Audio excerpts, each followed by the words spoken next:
My dear friends, आज के इस सेशन में हम लोग पूरा महाराष्ट्र जो है उसका पूरा चार्ट देखने वाले हैं।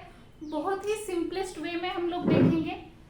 तो सबसे पहले देखो फ्रेंड, यहाँ पे जो आपको हेडिंग्स दिख रही है, मतलब टोटल आपको सभी को कितने महाराष्ट्र होते हैं उनके नाम ये पता होना चाहिए। सबसे पहले देखो यहाँ पे अभ्रक दिया है। अभ्रक मतलब क्या रहता है? मायका, ठीक है। उसके बाद वैक्रांत, वैक्रांत मतलब फ्लोरोस्पार रहता है। मार्कशीट मतलब कैल्कोपायराइट और विमल मतलब आयर्न पायराइट, ये याद रखो। मार्कशीट को क्या बोला है? कैल्कोपायराइट बोला है और विमल को आयर्न पायराइट बोला है। उसके बाद जो शिलाजतु है, शिलाजतु को मिनरल पिच बोला है, ठीक है। उसके बाद देखो सस्यक या फिर तुत्ते जो है उसको कॉपर सल्फेट बोला है। चपल को बिस्मत बोला है और जो रसक है उसको जिंक कार्बोनेट। तो आपको ये सारी चीजें पता होनी चाहिए। सबसे पहले क्या है? देखो अभ्रक, ये सीक्वेंस, अगर आपको वो श्लोक याद है तो वो बहुत अच्छी बात है। महाराष्ट्र का जो श्लोक आता है, ठीक है। अभ्रक वैक्रांत मार्कशीट वाला जो बोल रही हूँ मैं यहाँ पे। तो अभ्रक मतलब क्या है? माइका है। वैक्रांत मतलब फ्लोरोस्पार है। मार्कशीट और विमल ये दोनों भी पायराइट है, लेकिन इसमें जो मार्कशीट है उसको हम लोग कैल्कोपायराइट बोलेंगे और जो विमल है उसको हम लोग आयर्न पायराइट बोलेंगे, ठीक है। शिलाजतु को मिनरल आर्क पिच बोलते हैं, ठीक है। उसके बाद सस्यक, सस्यक मतलब कॉपर सल्फेट रहता है और चपल मतलब बिस्मत, ये तो पता ही होगा। और लास्ट वाला जो है रसक, उसको हम जिंक कार्बोनेट बोलेंगे। ये सब आपको नाम सीक्वेंशियली याद रखो, हमारी जो ट्रिक है उससे ऊपर। सबसे पहले अगर हम लोग आते हैं शोधन के ऊपर, इनका शोधन कैसे किया जा सकता है। सबसे पहले अभ्रक, अभ्रक तो आपने देखा ही होगा, वो जो इसके फॉर्म में मिलता है, मतलब जैसे अगर हम लोग उसको देखते हैं तो जैसे लोखंड रहता है ना, वैसे टाइप में। अगर आपने नहीं देखा होगा तो मेरे YouTube चैनल पे जो एक वीडियो है उसमें मैंने जो शोधन का जो वीडियो है शॉर्ट में है, वो आप लोग देख सकते हो। तो सबसे पहले हम लोग उसको है ना, जो अभ्रक रहता है ना, उसको हम लोग सिंपली जैसे पकड़ी रहती है ना, उसको ऐसे पकड़ते हैं और उसको अग्नि पे पूरा ऐसे एकदम रेड तप्त होने देते हैं। और उसको जैसे वो रेड तप्त होता है उसके बाद हम लोग उसका निर्वाप करते हैं। तो निर्वाप हमने किस में भी कर सकते हैं, तो 7 टाइप निर्वाप करना है। जैसे त्रिफला क्वाथ में भी कर सकते हैं, गोमूत्र में भी कर सकते हैं, कांजी में भी। बस आपको इतना याद रखना है कि हर बार जो भी हम लोग, अभी समझो हमने त्रिफला क्वाथ लिया तो हर बार वो क्वाथ जो होगा न्यू होना चाहिए, ठीक है। मतलब एक बार इसमें जो तप्त वाला था उसमें बुझा दिया हमने, निर्वाप कर दिया, तो ये फेंक के फिर न्यू लेना है दूसरा और उसको तपाना है और उसमें डालना है। ऐसे टोटल 7 टाइम करना है, तो आपको ये याद रखना है। उसके बाद वैक्रांत, वैक्रांत को आपको डोला यंत्र में स्वेदन करवाना है।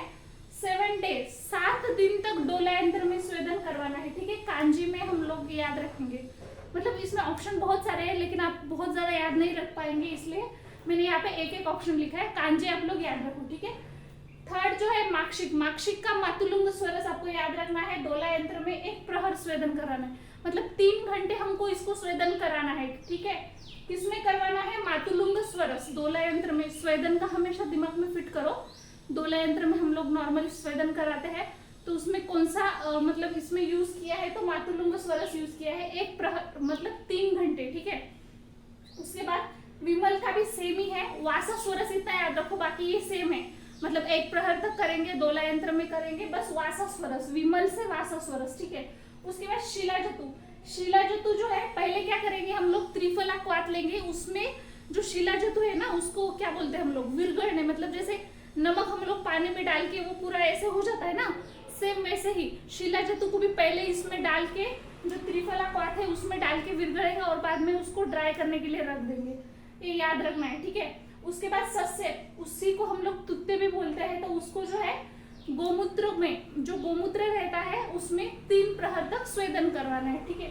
उसके बाद चपल और सस्य, इसका थोड़ा थोड़ा सेम ही है। तो चपल जो है पहला वाला, उसमें जम्पेरी नींबू स्वरस में 7 भावना उसको देनी है। और जो रसक है तो उसको जो है नींबू स्वरस की 7 भावना देनी है। और जो इसे भावना देंगे तो उसके बाद छाया शुष्क करवाने के लिए रख देंगे। बहुत इजी है। देखो फ्रेंड, सबसे पहला अभ्रक का हमने क्या किया, उसको पहले गर्म किया, बाद में उसको त्रिफला जो भी क्वाथ रहेगा उसमें 7 टाइप निर्वाप कर दिया। सेकेंड नंबर जो वैक्रांत था, वैक्रांत को हमने क्या किया, डोला यंत्र में स्वेदन करवाया, ठीक है। कांजी इसमें ये याद रखना है 7 दिन तक, ये सबसे इंपॉर्टेंट। उसके बाद मार्कशीट का तो नाम में म से मातुलुंग स्वरस, तो इसमें डोला यंत्र में 1 प्रहर। और उसके बाद जो विमल है वी से भी मतलब वासा स्वरस, ऐसे याद रखना है, सब सेम ही है। बाकी शिला जतु का भी हमने सिंपली पहले उसको मतलब डिजोल्व होने के लिए रख दिया, और जैसे वो अच्छे से डिजोल्व हो गया उसको हमने लाके फिर वो जो भी हीट रहेगी उसके मतलब जैसे धूप वगैरह है उसके इसमें हम लोग उसको ड्राई करेंगे, ठीक है।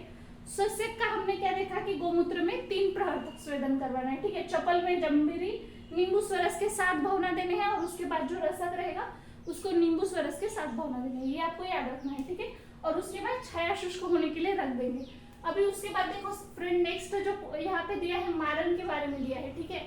तो मारन में सबसे पहले जो अबरक का दिया है धन्य अबरक, इसमें हम लोग लेंगे यहाँ पे जो दिया है दूसरा, देखो सेकंड नंबर पे धान्य अमृत, और इसके साथ जागरी जो गुड़ रहता है इसको सम क्वांटिटी में लेना है, इक्वल इक्वल लेना है।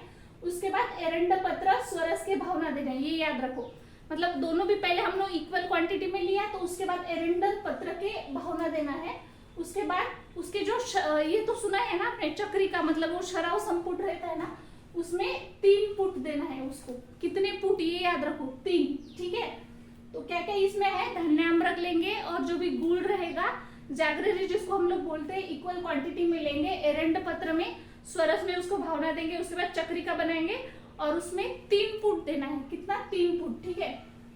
उसके बाद सेकंड जो है वैक्रांत, वैक्रांत में पहले तो शुद्ध वैक्रांत लेंगे, उसके साथ गंधव मतलब सम क्वांटिटी में, ठीक है। तो उसके बाद नींबू स्वरस की भावना, सभी में सेम प्रोसीजर आएगी, इसमें भी सेम है। नींबू स्वरस की भावना देके उसके चक्री का शराव संपुट में कितने 8 पुट देना है, ठीक है। चक्री का शराव संपुट बना के उसमें 8 पुट, यहाँ पे 8 पुट का प्रमाण भी याद रखो। और इसमें भावना किसकी देंगे वो याद रखो। तो सेकंड में जो है वो एकांत में नींबू की भावना देनी है, ठीक है, नींबू स्वरस की। उसके बाद जो थर्ड है मार्कशीट, मार्कशीट में भी हम लोग नींबू स्वरस ही लेंगे, दोनों में सेम ही है, लेकिन इसमें 10 फुट है, यहाँ पे कितने थे 8 थे, ठीक है। तो इसमें 10 फुट आपको याद रखना है। उसके बाद तो नेक्स्ट है विमल, विमल में आपको विमल और जो गंधक रहेगा इक्वल समभाग में लेना है, और उसमें लकुच एला या फिर नींबू स्वरस के 10 फुट देना है। यहाँ पे भी 10 फुट था, यहाँ पे भी, तो आपने इधर का नींबू स्वरस इधर भी याद रखे तो चलेगा, मतलब तीनों में कॉमन आ जाएगा, नींबू स्वरस नींबू स्वरस नींबू। बस पहले में 8 फुट था, उसके बाद 10 फुट 10 फुट ऐसे याद रखना है, ठीक है। उसके बाद नेक्स्ट देखो यहाँ पे जो दिया है शिलाजतु गंधक मनशिला हरताल, ये पूरा शिलाजतु मनशिला है गंधक हरताल, ये समभाग में लेना है। और जो है शिलाजतु में कौन सी भावना देनी है, मातुलुंग स्वरस की भावना देनी है, ठीक है। तो इसमें मातुलुंग स्वरस की भावना देके उसको कपोत पुट देना है। कौन सा पुट याद रखो, यहाँ पे कपोत पुट बोला है, ठीक है। उसके बाद जो नेक्स्ट है सस्यक, इसमें शुद्ध सस्यक लेना है, उसके साथ कंकन और गंधक ये समभाग में लेना है। और जो लकुच फल है उसके स्वरस की भावना देना है। यहाँ पे कौन सा पुट देना है, कुक्कुट पुट, ये याद रखो। यहाँ पे कौन सा था, कपोत, कपोत पुट था, ठीक है। और इसमें सस्यक में कुक्कुट, कुक्कुट जो पुट है वो है, ठीक है। चपल का बताया नहीं है मारन, तो आपको याद रखना है। और रसक का जो लास्ट वाला है इसमें शुद्ध खरपर और शुद्ध पारक, ये दोनों का पहले चूर्ण बनाना है। चूर्ण बना के उसको क्या बोलते हैं, मर्दन करवाना है, ठीक है। और मर्दन करवा के घृत कुमारी जो स्वरस रहेगा उसकी भावना देनी है। इसमें देखो लास्ट जो है रसक में घृत कुमारी स्वरस की भावना देनी है, और लास्ट में वालू का जो यंत्र रहेगा उसमें उसको अग्नि देनी है। बहुत इजीली देखा हमने। तो देखो फ्रेंड्स, सबसे पहले तो धन्यामृत और जो भी गुड़ रहेगा उसमें एरंड स्वरस लेना है। एरंड स्वरस का जो भी मतलब पत्र रहेगा उसके स्वरस की भावना देनी है। चक्री का बनाना है, शराव संपुट में उसको 3 पुट देना है, ठीक है। उसके बाद हमने सेकंड देगा नींबू स्वरस, इसमें भी नींबू नींबू तीनों में, बस इसमें 8 पुट है, 10 पुट और 10 पुट ऐसे याद रखो। उसके बाद जो भी रहेगा इसमें मातुलुंग स्वरस आपको याद रखना है, उसमें कपोत पुट है। लकुश फल जो रहेगा उसके स्वरस में कुक्कुट पुट है, ठीक है। और जो लास्ट वाला रहेगा घृत कुमारी का स्वरस, अब ऐसे याद रखो, ठीक है। नेक्स्ट जो है यहाँ पे फ्रेंड्स देखो, यहाँ पे गुण धर्म के बारे में, ये बहुत थोड़ा हमने जैसे उपरस का देखा था, तो उपरस में बहुत इजीली था, मतलब एकदम ऐसे देखा तो हो गया, इसमें है बट थोड़ा सा आपको दिमाग लगाना पड़ेगा। तो सबसे पहले देखो फ्रेंड, इसमें मैं जो बताऊंगी इसमें आपको याद रखना क्या क्या है। तो सबसे पहले यहाँ पे समझो, देखो गुणधर्म में त्रिदोष नाशक, त्रिदोष नाशक, ठीक है, यहाँ पे ध्यान दो। मतलब ये दोनों में भी त्रिदोष नाशक है, वात पित्त कफ, वात पित्त कफ नाशक, पहले में याद रखा, ठीक है। और किसी में भी नहीं है। और रसायन वाले पॉइंट बहुत इंपॉर्टेंट है, देखो यहाँ पे भी रसायन है, यहाँ पे भी है, भी है। रसायन वाले पॉइंट याद रखो, ठीक है। देखो यहाँ पे लास्ट में नहीं है, मतलब देखो रसायन का कहाँ कहाँ पे पॉइंट है, तो पहला, दूसरा, तीसरे में नहीं है, बस चौथे में, पांचवे में, छठे, मतलब पहले दो है, उसके बाद एक छोड़ के फिर तीनों में भी है। तो बस थर्ड नंबर का याद नहीं रखना है, थर्ड में रसायन नहीं दिया है, ठीक है। पहले दोनों में दिया है, उसके बाद नहीं दिया है, उसके बाद तीन इसमें रसायन दिया है, तो रसायन का पॉइंट एकदम फिट कर लो, ठीक है। उसके बाद और एक पॉइंट हमें देखना है, देखो रसायन हो गया हमारा, तो उसके बाद जो मेन पॉइंट मैं आपको याद रखवाने वाली हूँ, लेखन वाला, ठीक है। तो देखो फ्रेंड, यहाँ पे लेखन है, यहाँ पे भी लेखन है, लेखन लेखन लेखन, लास्ट वाले तीनों में भी लेखन लेखन दिया है, ठीक है। लेखन वाला पॉइंट याद रखना है आपको। ऊपर देखो कहाँ पे लेखन दिया है, क्या ऊपर नहीं दिया है, नीचे से तीनों में भी लेखन लेखन दिया है, ठीक है। लेखन के साथ यहाँ पे चक्षुष और भेदन दिया है, यहाँ पे बस लेखन दिया है, और यहाँ पे लेखन चक्षुष भेदन, मतलब ये जो लास्ट वाले जो दो रहेंगे ना फ्रेंड्स, तो इसमें आपको क्या क्या याद रखना है, लेखन के साथ चक्षुष और भेदन, ये इसमें दिया है दोनों में, ठीक है। लास्ट अगर आपने ऐसा भी याद रखा कि लास्ट के तीनों में आपको लेखन और भेदन पॉइंट आपको दिए गए हैं, तो ये याद रखो, ठीक है। तीनों में लेखन लेखन लेखन, लेकिन इसमें देखो फ्रेंड, ये जो थर्ड वाला है, तो इसमें गर्विशनाशक और कृमिनाशक भी बताया है, ठीक है। जो ये है तुत्थे का जो भी हम लोग बोल रहे हैं, तो गर्विशनाशक और कृमि भी है इसमें, ठीक है। और बाकी देखो एक्स्ट्रा जो जो आता है, जैसे यहाँ पे देख सकते हो, इसका जो भी है शीतवीर्य बताया है, और मधुर जो रस है तो मधुर बताया है, तो ये पुरुषत्व प्रदायक है और पुष्टिकारक है। उसके बाद जो सेकंड है वैक्रांत, तो वो मेद्य है, वन्यदीपन है, अतिवृश्य, वृश्यकर भी है, ठीक है। वन्यदीपन मेद्य भी है, आयु और बल को वृद्धि करता है, योगवाही भी बताया गया है। और इसमें जो है जो कटु विपाक कटु बताया है, और शीतवीर्य, जैसे यहाँ पे शीतवीर्य बताया था, यहाँ पे भी शीतवीर्य बताया है, ठीक है। और कटु विपाक बताया, इसमें मधुर, अम्ल और कषाय, तीन रस बताया इसमें, मधुर, अम्ल और कषाय, ये भी परम वृक्ष और विषनाशक बताया, ठीक है। उसके बाद देखो ये भी वृश्यकर है, तो वृक्ष का भी पॉइंट याद रखो। देखो फ्रेंड, पहले में भी है पुरुषत्व प्रदान, मतलब उसको वही होता है, अतिवृक्ष है, इसके बाद परम वृक्ष है। देखो पहले क्या है, पुरुषत्व प्रदायक है, अतिवृक्ष है, परम वृक्ष, वृक्ष, ठीक है। पहले चारों में भी वृक्ष का पॉइंट कॉमन आ जाएगा, ठीक है। उसके बाद देखो यहाँ पे बल्य है, और फर्स्ट में भी पुष्टि, आयु, बल वही बताया है, ठीक है। ये पॉइंट भी थोड़ा कॉमन आ जाएगा, तो आप लोगों को ऐसे याद रखना है, मधुर, उष्ण बताया है यहाँ पे, और तिक्त, ये याद रखना है, मधुर, उष्ण और तिक्त। और ये शीत वीर्य, मतलब जहाँ पे भी वीर्य का पॉइंट आप लोग डालना है, तो शीत शीत शीत ही आया है मोस्टली, लेकिन यहाँ पे जो लास्ट में चपल है उसमें बस उष्ण का बताया है, ठीक है। उसके बाद देखो फ्रेंड, कपल जो भी कल्प के बारे में क्या बताया है, तो कल्प में देख सकते हो आप लोग यहाँ पे, पंचामृत, परपटी, लक्ष्मी विलास रस, जो पहला है अभ्रक, तो उसका क्या याद रखना है आपको, पंचामृत, परपटी, लक्ष्मी विलास रस याद रखना है, ठीक है।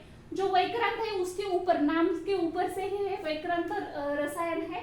और पंचानन रस, यहाँ पे जैसे पंच अमृत है, तो पंच से पंचानन रस याद रखना है, ठीक है। उसके बाद जैसे यहाँ पे पंचानन रस था, तो यहाँ पे पंचामृत परपटी, मतलब पहले और तीसरे में सेम आ जाएगा, पंचामृत परपटी, ठीक है। उसके बाद यहाँ पे देखो चंद्र प्रभावटी बताया है, तो चंद्र प्रभावटी भी आपको याद रखना है। जो यहाँ पे जो फोर्थ नंबर पे बताया है विमल के बारे में, ठीक है। तो विमल में आपको क्षय, ये वर्ड बहुत कॉमनली जो यहाँ पे दिखा है, तो वो याद रखना है। देखो क्षय में क्या बताया है कि क्षय केसरी रस और क्षय संहारक रस, ठीक है, ये दो। तो आपको जैसे ही विमल आता है आपके दिमाग में, तो क्षय वर्ड याद आना चाहिए, उसे क्षय केसरी रस और क्षय संहारक रस, ठीक है। उसके बाद जैसे यहाँ पे थर्ड में चंद्र प्रभावटी थी माक्षिक में, वैसे ही शिला जतु में, पहले तो शिला जतु से हम लोग क्या याद रखेंगे, शिला जत्यादि वटी, ठीक है। शिला जतु से क्या याद रखेंगे हम लोग, शिला जत्यादि वटी, ठीक है। और उसके बाद चंद्र प्रभावटी भी आपको याद रखनी है, जैसे शिला जत्यादि वटी है, दूसरी वटी कौन सी, चंद्र प्रभावटी, जो हमने ऑलरेडी मार्कशीट में देखा है, ठीक है। उसके बाद देखो शिला जतु के बाद सस्यक, सस्यक में महामृत्युंजय रस और कनक सुंदर रस, ये याद रखना है, दो रस आपको याद रखना है इसमें, महामृत्युंजय रस और कनक सुंदर रस, ठीक है। उसके बाद जो लास्ट वाला रहेगा, इसमें चप्पल में कोई भी कल्प बताया नहीं है, तो जो रसक रहेगा, रसक में आप लोग याद रख सकते हो, इसमें लक्ष्मी विलास रस और उसके साथ सुवर्ण मालिनी वसंत, लघु मालिनी वसंत वसंत। मतलब वसंत के साथ कौन कौन है, तो पहले तो सुवर्ण मालिनी या फिर लघु मालिनी या फिर मधु मालिनी, आप ऐसे याद रखो।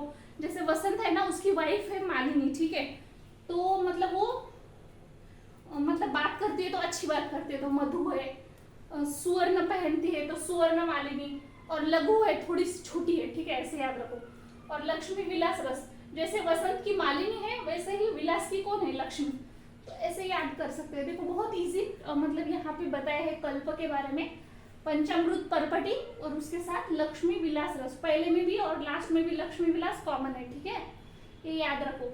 उसके बाद सेकंड वैक्रांत से वैक्रांत रसायन याद रखा हमने, और उसके साथ पंचानन रस। जैसे पहले और तीसरे में पंचामृत परपटी कॉमन है, उसके साथ चंद्र प्रभावटी इसमें दिया है। उसके बाद हम लोग जैसे ही कभी भी विमल आता है तो विमल के इसमें दिमाग में हमें क्षय वर्ड फिक्स कर लेना है, तो क्षय में हमने क्षय केसरी रस और क्षय संहारक रस, ठीक है।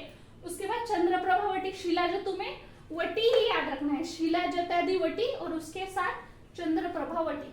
उसके बाद हमने सस्यक का देखा, तो सस्यक में 2 रस, महामृत्युंजय रस, कनक सुंदर रस। चप्पल में देखो, इसमें भी मारण में भी कुछ बताया नहीं था और वैसे ही कल्प में भी कुछ भी बताया नहीं है।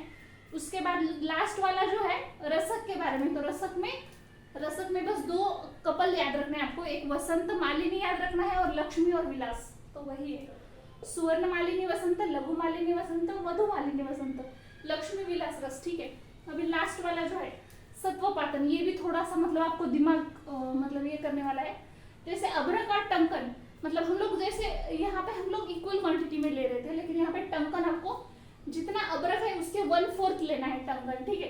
तो उसके बाद यहाँ पे जो नेक्स्ट बताया है, देखिए यहाँ पे मुसली स्वरस की भावना देके शराव संपुट करवाना है, सभी में कॉमन चीजें आ जाएंगी, ठीक है। तो देखो अभ्रक और टंकन जो है, तो उसके टंकन कितना लेंगे, 1/4 लेंगे, मुसली स्वरस की भावना देके शराव संपुट बनाना है इसको, ठीक है। उसके बाद देखो नेक्स्ट में जो सेकंड वाला है वैक्रांत वाला, ठीक है, तो इसमें गोमूत्र की भावना देके उसमें हरिद्रा चूर्ण, टंकन, लाक्षा चूर्ण, और इसमें मेढ शिंगी, ये याद रखो, मेढ शिंगी की स्वरस की भावना देनी है। और मुषा जो रहती है ना, सभी को पता है ना, मुषा मतलब वो क्रूशिबल, जिसमें हम लोग सत्वपातन करवाने का जो इंस्ट्रूमेंट है, मतलब किसी को भी अगर हमें सत्वपातन कराना है तो हम लोग जो क्रूसिबल्स यूज करते हैं, ठीक है, मुषा, तो उसमें भावना देनी है, ठीक है, और मुषा में उसका नापन करवाना है। उसके बाद जो थर्ड वाला है मार्कशीट, मार्कशीट को आपको याद रखना है गोघृत और जो केली जो रहती है ना, उसके कंद के रस की भावना देनी, साथ भावना देनी, और उसके बाद मूषा में उसको नापन करवाना है। उसके बाद जो नेक्स्ट है मार्कशीट के बाद विमल का आपको क्या याद रखेंगे, लकुज एला स्वरस की भावना देंगे, मूषा में नापन करवाएंगे, ये याद रखो, सभी में कॉमन पॉइंट आएंगे, बस आपको किसकी भावना देनी है ये याद रखना है। तो इसमें लकुज एला स्वरस की भावना देके मूषा में उसको नापन करवाना है। उसके बाद जो नेक्स्ट है शिलाजतु, तो शिलाजतु में देखो द्रावण और अम्ल वर्ग द्रव्य जो रहेंगे उसमें शिलाजतु डाल के मर्दन करवाना है, और उसके बाद मूषा में उसका भी नापन करवाना है। मूषा के बाद जो नेक्स्ट है सस्यक, सस्यक में क्या करवाना है, सस्यक और टंकन, इसमें भी टंकन 1/4 भाग लेना है, ठीक है, सस्यक जितना लेंगे उसके 1/4 टंकन लेंगे, ठीक है। मर्दन करके फिर करंज तेल में 1 दिन तक उसको बॉईल करवाना है, जैसे फ्राई करवाना है, फिर भाजना है, ऐसे बोल सकते हो। और वो उसमें जो ऑयल रहेगा वो अलग करवाना है उसमें ऑयल, और अंधमूषा में उसको धापन, वही मूषा में धापन करवाना है। उसके बाद जो चप्पल है, चप्पल में चूर्ण को कांजी की भावना देके सत्वपातन करवाना है, कांजी की भावना देनी है, उसको याद रखो।